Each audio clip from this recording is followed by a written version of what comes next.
So today and for the last few days, it's been time to get the lead out. That's right, we're getting the lead out on the oak tree project, and we're starting to lead each of individual windows. So during this video, we're going to show you, right now we're putting the third panel together, or what I call number C. We're putting this one together. B and D are already put together. One has been puttied and the other one is being cleaned. So we're going to show you that process along with how we're leading. And remember, we talked about using different profiles of lead within this project. Well, here we go. This is the lead sizes we're using. On the outside border, we're using a 3/8 flat H lead. Now this will go all the way around the entire perimeter of the window. And when you use this flat lead on the outside of your window, if your window's a little out or something's got something wrong, you're a little out, you can take a small wood plane and just shave the edge of it and get it in there just exactly the way you want it. So we're also using 1/4 inch H round, and I think you can see that. I'm keeping everything down here low so that you can see this. We're also using a 3/16 round H. Okay, so the 1/4 inch is going to do just a couple things. It's what's going around the outside perimeter of our moss, and then it's also creating smaller tree limbs.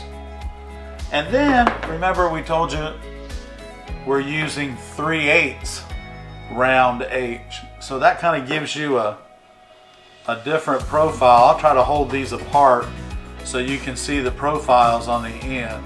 So we're using these 3 different profiles within this oak tree project, and believe me, when you see it, as you start seeing the different size leads inside the window when we start showing them to you, you're going to see exactly why we wanted to use different profiles to make different accents throughout the window. So the majority of this window is put together with 3/16, and they make a number 1 and a number 2. So yeah, let's answer that question for you. They make a 1 and a 2 size heart, okay? We use the number 2 because we like to use textured glasses. Textured glasses, y'all, are thicker on the edges most of the time. If you can imagine, see that texture on that glass? I don't know, can you pick that up, Barb? You see the texture on that glass? Okay, and this glass is thicker than 1/8 of an inch. If we weren't using the number 2 heart, it wouldn't fit in there. Look at that, it just fits right in there without having to do any grinding on a beveled edge, without having to hammer the lead on. So if you're just using simple glasses, window glass, everything's the same thickness, go ahead and use the number 1. But if you're going to get really nice glass, textured glasses, remember, you want the number 2 heart. You want the number 2 heart. And this will help you when you're using textured glasses. So we had a question about that, and yeah, there are 2 different size hearts. Okay. What we're going to do now is we're going to start leading some of the window, this window right here, and most of this window is leaded with 3/16 round H. You know, when you're leading a window, you're doing a lot of mitering. And if I want to, I can miter this top back, and I can even cut the heart back in the center with the lead. I can take just that little tiny bit off if I need to. So these are great for mitering. The other thing you can do, you know, if you have a corner that comes in and you need to miter that lead, you can come in and cut that back. Hang on, we're going to cut that back just like that, okay? And by having a nice pair of sharp lead nippers, if you need to miter that, Barbara can probably see this now. You see where I've taken out the lead? Watch. Boom. You can miter that just like that too. Now there are a lot of different ways to miter lead, but the most important way to do it is so that it looks good. Because when you go to solder this together, if your lead's not as close as you can get it and bent the right way, then you're going to waste a lot of solder. Right now solder's $26 a pound. It's ridiculous. So anyway, what we're doing here is we've got our leaves here. This is our tree branch. The other thing I want to talk to you about lead is that when you're putting this window together, and I'm not sure, maybe you can see it. I have my pieces lined up as to where they go. So like these pieces that are right here, there's 7 of them, and those 7 pieces go right here. So once they go in where they belong, then I have part of the tree trunk. Now let me show you this. I have part of the tree trunk right here, okay? And that goes basically like that, okay? And then there's another little, what I'm gonna call a knot or a burrow right there on the edge of this trunk part that branches off over into the other window. Now, if I just stick a couple pieces of lead in there, you know, that's exactly what it's going to look like. It's going to look like I just stuck a couple pieces of lead in there. But this is also part of the tree branch here.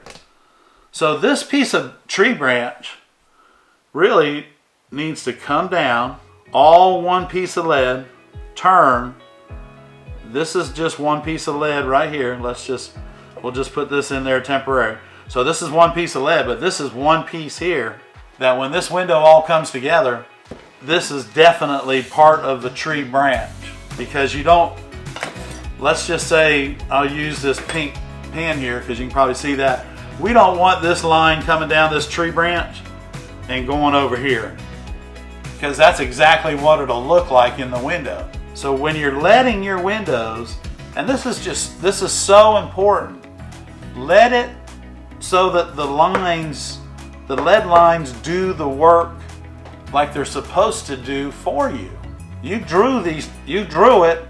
Don't say, oh, who drew this thing? You drew it. So follow your lead lines and make, you know, it's kind of like if you were doing an arm in a religious window, but when you came down off of his bicep, you went over into his chest.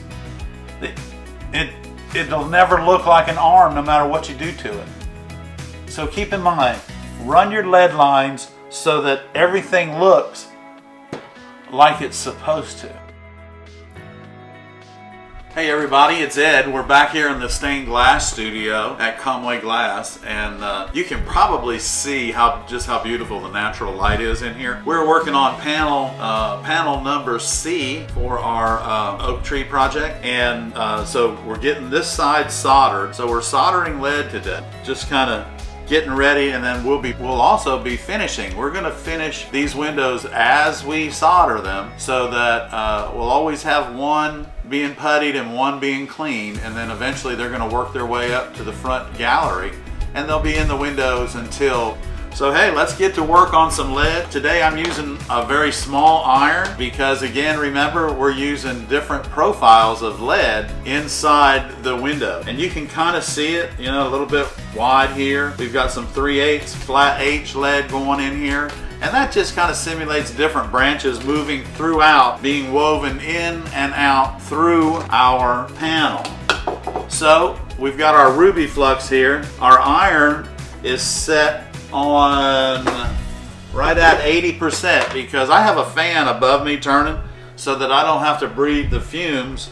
What little bit is produced by ruby flux, we don't want to be breathing it. So my iron's turned up just a little bit hotter than normal. You always want to be sure to check your iron temperature on your lead to make sure that it's not going to melt. So if you set your iron on your lead and count to 1, 2, 3, you know what? You're spending way too much time and your iron's just a little bit hot. So this is one of the Unger irons. They are still available, and I really like it for copper foil. But when I'm using these small profiles of lead, it's always easier to use what I call, this is a 1/4 inch chisel tip, and I've got it in action right here on all these mitered pieces of lead within this window. So, you know, as you can imagine, we have lots of leaves, and we're doing the touch and go. 1, 2. 1, 2. 1, 2. Just like that, straight up. Keep in mind, this is not a paintbrush, y'all. It's a soldering iron. So when we do the touch and go process on the lead to solder it together, what it's doing is you're giving the solder time to melt, time to attach itself to where it's been fluxed, and when you pick straight up, it just flows and stays exactly where you need it.